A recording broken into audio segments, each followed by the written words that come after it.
This is Chapter 1, Chemistry of Representative Elements, that is part of inorganic chemistry, and the topic that we will study today is the diagonal relationship. Before I explain this term, I'd first like to break down the term in two parts. First is diagonal and second is relationship. Diagonal means diagonally located. Relationship means in which you have some resemblance. In this table, you can see that the elements of the second and third periods are diagonally located and indicated by the arrow. So lithium is diagonally located with magnesium, beryllium with aluminium, and boron with silicon. Elements are diagonally located and they have the resemblance in the properties. So how you can define the diagonal relationship is using the two keywords. That the diagonal relationship refers to the resemblance in the properties which is exhibited by the certain pair of elements that are located diagonally to each other within the periodic table. Talking about the representative elements, as we discussed earlier, that we have three pairs of the representative elements which show diagonal relationship, and they are located in the second and third period. Lithium and magnesium, beryllium and aluminium, boron and silicon. Now we will study all these in detail with what properties they show resemblance with. First one, which is lithium and magnesium. Both the elements have similar atomic radius, similar electronegativities. They are lighter and the oxides of both elements are less soluble in water. You can see that I have highlighted the keywords, so you can just understand or memorize the keywords, rephrase the statements and write it down. The second pair of element is the beryllium and aluminium. It has also same electronegativity. It shows passivity. Passivity means it shows no reaction, non-reactive towards the concentrated nitric acid. Both act as the Lewis acid. The third one is boron and silicon. They have closer electronegativity, same density almost, and they are the metalloids. Metalloids are those which shows intermediate properties between the metals and the non-metals. If you watch closely in the three pairs, the first property, which is the closer electronegativity or same electronegativity point, is same. It means you can memorize it once and write it thrice for the three pair of elements. Now how you get this question in your board examination is that you get this question in 4 marks for short question answers, in which you are asked for the diagonal relationship and explain the diagonal relationship between the three pair of elements. So first you have to mention the definition that it shows the resemblance between the properties that are located diagonally within the periodic table.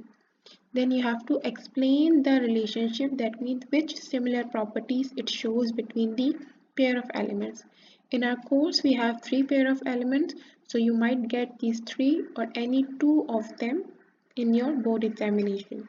You can simply put down the heading and write their respective similarities. When you are preparing this question, how you can prepare it is that, as I told, that the first point, which is nearly same electronegativity, it's same in both the cases, and then the remaining points are varying.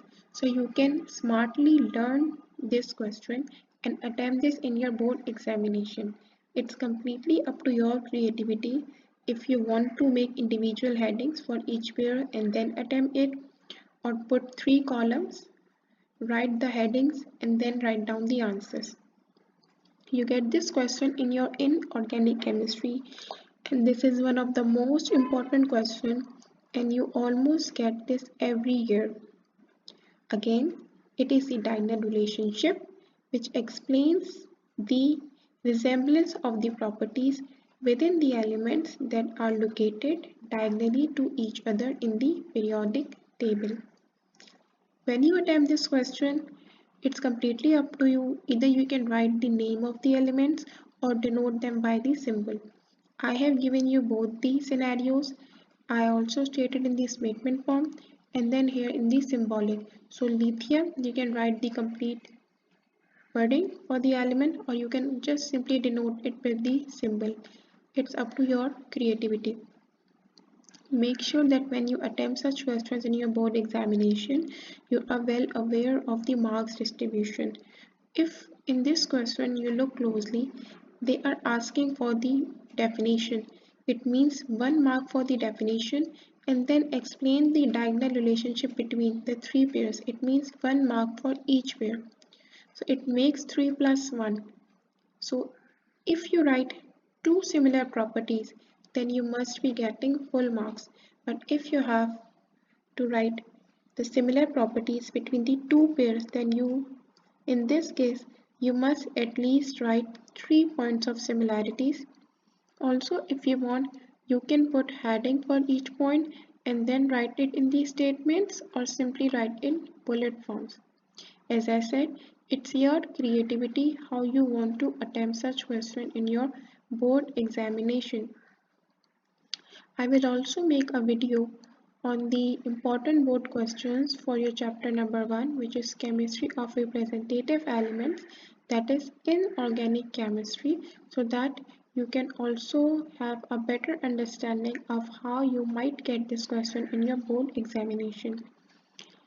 If you have watched the previous video, then you can easily understand this that with each topic, I give you the format of the board examination question.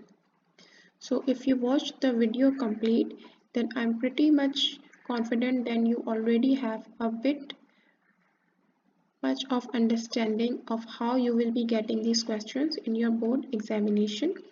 But if you haven't watched this, there's no need to worry. I am going to upload a video soon for the chapter number 1, Board of Intermediate Education, most important questions that you already got and that you will get in your board examination. In the inorganic chemistry, the chapter 1 is almost finishing up. We have few more topics remaining. So if you have any query regarding the topic that I shared in this video or in the previous video, you can easily write down and ask me about it and I'll definitely be replying. And if you want any further detailed explanation on any topic, you can also mention it. This is all for today. Thank you so much.